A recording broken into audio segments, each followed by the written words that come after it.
Hello everyone, welcome back to my channel. कैसे हैं आप सभी लोग? आशा करती हूँ आप सभी लोग ठीक होंगे।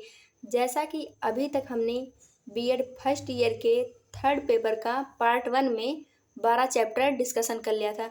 तो जो आज वाला सेकंड पार्ट है उसमें हम लोग जो आगे के चैप्टर हैं उनको डिस्कस करेंगे और देखेंगे कि हमें क्या पढ़ना है।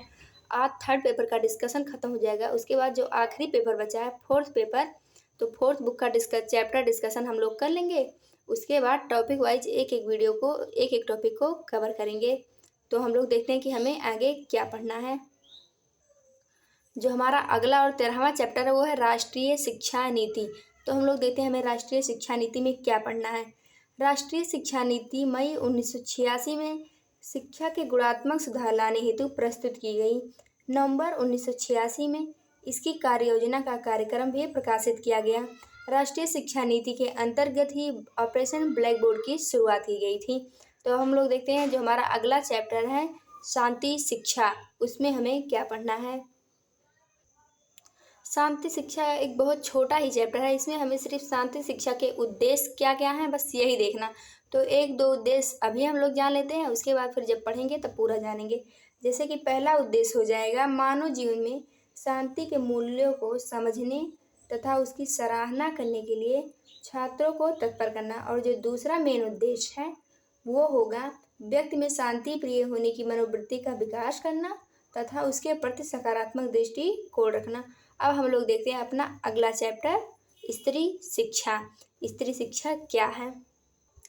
स्त्री शिक्षा भारतीय सभ्यता, संस्कृति तथा परंपरा में नारियों को सदैव ही सम्मानजनक स्थान दिया गया। उन्हें देवी माँ कहकर पुकारा जाता था, परंतु इसके बावजूद स्त्रियों को सदियों से शिक्षा से वंचित रखा गया। भारत में स्त्री शिक्षा के स्वरूप में निरंतर परिवर्तन होता रहा। वैदिक काल में प्रारंभिक अवस्था में स्त्रियों को पुरुषों की भांति अपनी योग्यता के अनुसार शिक्षा प्राप्त करने का अधिकार था। जैसा कि 1958 में देशमुख समिति, 1962 की हंसा मेहता समिति, 1964 और 66 में कोठारी आयोग तथा 1986 की राष्ट्रीय शिक्षा नीति आदि ने स्त्री शिक्षा के संबंध में महत्वपूर्ण सुझाव दिए। हमें इस चैप्टर में देखना भारत में स्त्री शिक्षा का विकास कैसे कैसे हुआ। हम लोग देखेंगे वैदिक काल में स्त्री शिक्षा कैसी थी, बौद्ध काल में स्त्री शिक्षा कैसी थी, मुस्लिम काल में स्त्रियों की स्थिति क्या थी तथा स्त्री शिक्षा की क्या व्यवस्था थी। अब हम लोग देखते हैं अपना अगला चैप्टर जो है भारतीय संविधान में शिक्षा संबंधी प्रावधान। स्वाधीन भारत की राजनीतिक व्यवस्था में स्थापित करने के लिए संविधान सभा द्वारा संविधान का निर्माण हुआ। 26 नवंबर 1949 को निर्मित संविधान को स्वीकृत और अंगीकृत किया गया और 26 जनवरी 1950 से यह हमारे देश में लागू हो गया। और जो भारतीय संविधान उसमें शिक्षा के लिए अनेक प्रावधान भी किए गए हैं। शिक्षा संबंधी प्रावधान जो किए गए उनको हम लोग जब टॉपिक वाइज पढ़ेंगे तब देखेंगे कौन कौन से प्रावधान किए गए। इसके लिए आप लोग परेशान मत होइए। अब हम लोग देखते हैं अपना अगला चैप्टर जो कि है मूल्यों के विकास में शिक्षा की भूमिका। ये बेहद इम्पोर्टेंट टॉपिक है। मूल्य क्या है? यह प्रश्न अपने आप में मूल्यवान है, क्योंकि मूल्य का विचार मानव को स्वतः उस जीवन दृष्टि की ओर ले जाता है जो यह देखती है कि जीने के लिए किसका महत्व है, जो यह खोजती है कि व्यक्ति और समाज के लिए क्या कल्याणकारी है। समान रूप से समाज के जिन आदर्शों को महत्व दिया जाता है और जिनसे समाज के व्यक्तियों का व्यवहार निर्देशित एवं नियंत्रित होता है उन्हें समाज का मूल्य कहा जाता है।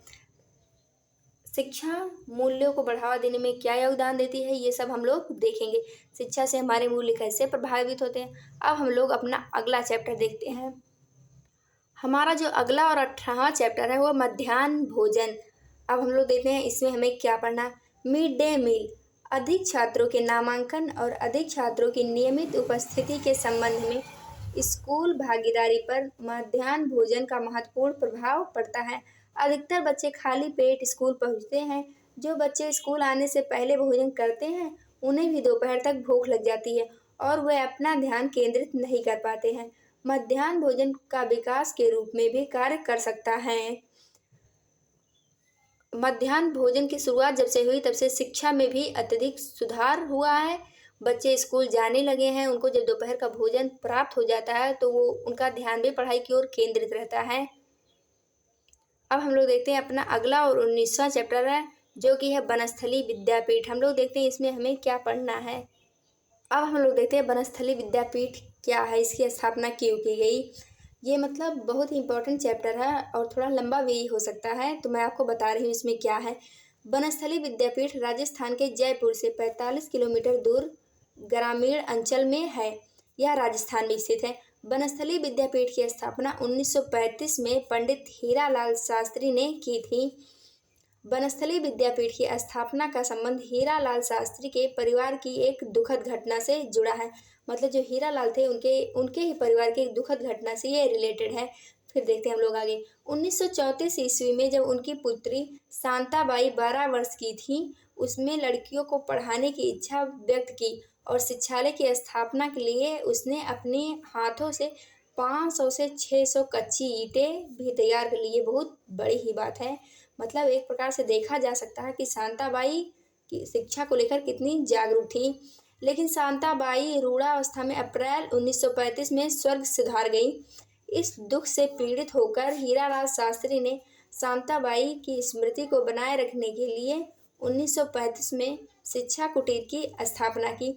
1936 ईस्वी में इसका पुनः नाम संस्करण हुआ और इसे राजस्थान बालिका विद्यालय के नाम से जाना जाने लगा। मतलब इसका नाम चेंज कर दिया गया और 1942-43 ईस्वी में यही राजस्थान बालिका विद्यालय बनस्थली विद्यापीठ में परिवर्तित हो गया और आज तक हम इसी नाम से जानते हैं। यह उच्च शिक्षा का केंद्र है। इसे सरकार ने विश्वविद्यालय के रूप में भी स्वीकार कर लिया। सोचो शांताबाई ने कितना बड़ा काम किया था शिक्षा के लिए, और एक हम लोग हैं पढ़ भी नहीं पा रहे ढंग से। अब हम लोग देखते हैं अपना अगला चैप्टर, एकलव्य फाउंडेशन। जो हमारा लास्ट चैप्टर है 20वां, वो है एकलव्य फाउंडेशन।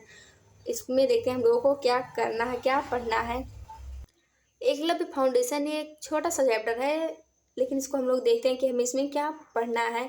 एकलव्य की स्थापना छोटे जमीनी स्तर पर शैक्षिक प्रयोग करने तथा उन्हें बड़े पैमाने पर फैलाने के लिए जरूरी तौर तरीके और साझेदारियां विकसित करने के उद्देश्य से 1982 ईस्वी में इसकी स्थापना हुई। कुल मिला जुलाकर आज हमारा 3rd पेपर भी कंप्लीट हुआ। अब सिर्फ हमें 4th पेपर पढ़ना है। तो नेक्स्ट वीडियो में हम लोग 4th पेपर का जो चैप्टर है उसका डिस्कशन कर लेंगे और उसके बाद 1st पेपर से लेकर 4th पेपर तक के एक एक टॉपिक को चैप्टर वाइज कवर करेंगे। तब तक के लिए आप लोग हमारे साथ जुड़े रहिए। धन्यवाद। जय हिंद।